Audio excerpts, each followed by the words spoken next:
তিলোত্তমা কাণ্ডের পর ফের অস্বাভাবিক মৃত্যু রাজ্যের আরও এক ছাত্রের। গুজরাটে মৃত্যু হলো রাজ্যের হোটেল ম্যানেজমেন্টের এক ছাত্রের। আরজিকর কাণ্ড নিয়ে উত্তাল গোটা রাজ্য।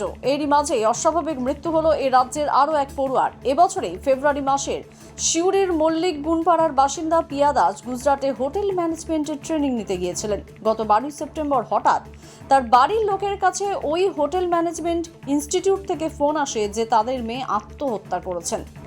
গতকাল রাতে তারা ওই ছাত্রীর মৃতদেহটি সিউড়ির বাড়িতে নিয়ে আসেন। পুলিশ প্রশাসন এবং ওই ইনস্টিটিউট ওই ছাত্রীর বাড়ির লোকজনকে কোনো রকম সাহায্য করেনি বলে অভিযোগ।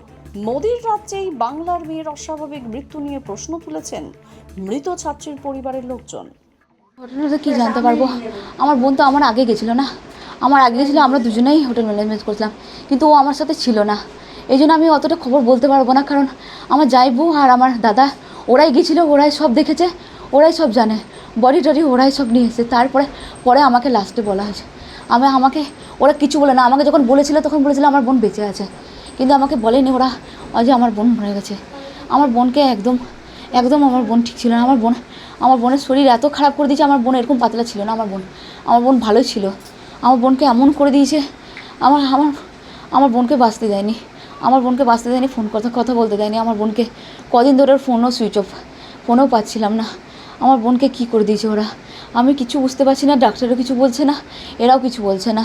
কোথায় গেছিলেন আপনারা? আমি ছিলাম রাজস্থানে, আমার বোন ছিল গুজরাটে। ওখান থেকে অনেক দূর, আর আমি আসতেও পারিনি আমার বোনকে দেখার জন্য। আমরা হোটেল ম্যানেজমেন্ট করতাম। হোটেল ম্যানেজমেন্টের কাজ করতাম। আমরা ট্রেনিংয়ে ছিলাম, জব আমাদের হয়নি, আমাদের ট্রেনিংয়ে ছিলাম, ট্রেনিং করছিলাম। কবে গেছিলেন? আমার বোন গেছে ফেব্রুয়ারিতে মনে হয়, ও তো এই 21 ফেব্রুয়ারি 18 তারিখে মনে হয়। হ্যাঁ, আমার এই সেপ্টেম্বরে 21 তারিখে ওর কমপ্লিট হয়ে যাবে 7 মাস।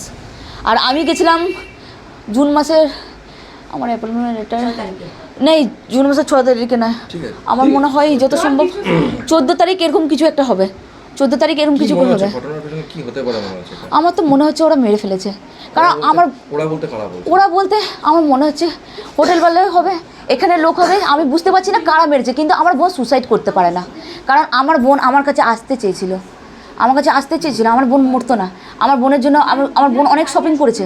আমার বোন ব্যাগ ভর্তি শপিং করেছে, বলছে দিদি তোর কাছে আসবো, তোর রাজস্থান থেকে আমি কিছু জিনিস নিয়ে যাবো। আমার বোনের সঙ্গে দুটো মেয়ে থাকতো, দুটোই রুমমেট ওর। তো আমি জানি না রুমমেট কিছু করেছে না এরা কিছু করেছে, আমাকে কিছু বলছে না, আমি কিছু বুঝতে পারছি না। কারণ আমি অনেকটাই দূরে থাকি স্যার, ওদের কাছে আমরা থাকি না। আমি যদি থাকতাম তাহলে হয়তো এই ঘটনাটাও হয়তো হতো না, এই ঘটনাটা হয়তো ওর সঙ্গে ঘটতো না।